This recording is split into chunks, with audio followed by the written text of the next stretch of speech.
When I went to the DMV, I wanted to get EDSEL on the license plate, and I waited in line. I got up to the window, and they said EDSEL was taken by somebody in Reno. They said, "What's your second choice?"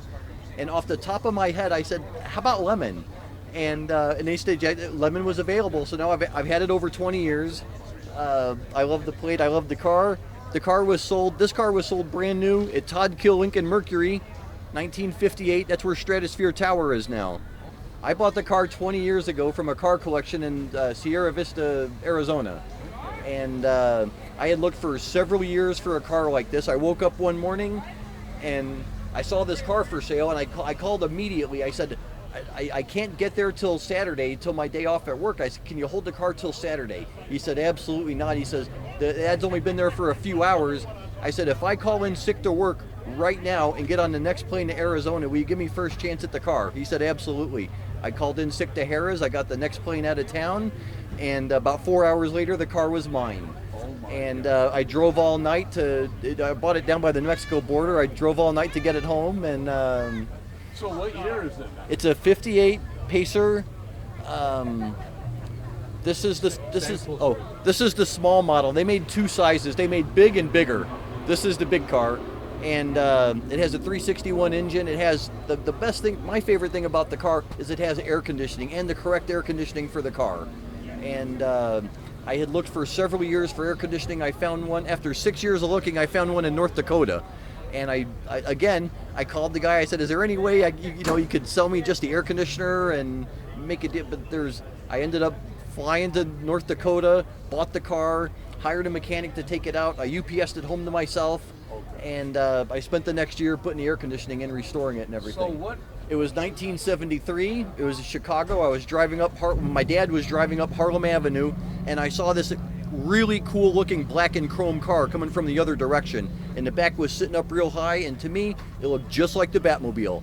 And I was like, "Oh my God." I said, "Dad," I said, "what's that?" And he said, "Oh," he said, "that's an EDSEL." I said, "Do a U-turn, do a U." So we chased it, but it got away, and I was so excited. I just thought it was the coolest thing I'd ever seen.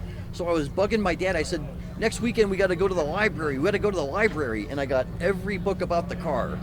And now this is the 16th one I've had. Probably going to be the last one I'll ever have. But I love it. So what's unique about the car? Well, several things. The thing that people look at the most about the car is the push-button transmission. It's in the middle of the steering wheel. Right in the middle of the wheel, you push for park, reverse, drive. They were a real problem back in the 50s. This one works very well. I haven't had a problem yet. So, but the other thing a lot of people like about the car is the speedometer. The needle stays in one place, and all the miles per hour on a big drum behind the needle. And so they called it Cyclops. I don't know. But another neat thing about the car, when this car came out, they wanted it to say EDSEL on every side of the car. So the word EDSEL is spelled out in the grill, on the sides, across the back of the car. Yep. That's all right. We got a good find. Oh, okay. So this car was restored in 1986 by a guy named Don Carpenter. He specialized in restoring EDSELs, and I feel really fortunate to have this car. And so, have you shown it at any EDSEL events? Oh yeah, every year I take it to there's a EDSEL show in Laughlin, and every March, and I like to take it there, and that's pretty much where I take it to. So how do you do in the show?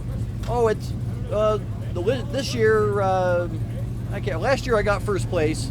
This year I can't remember. This year I can't remember what I did this year, but last year I know I got first place. So how many EDSELs show up to that event? About 20. Okay. About 20, which I guess is a good showing. I don't know. Yeah, I guess so. Wow.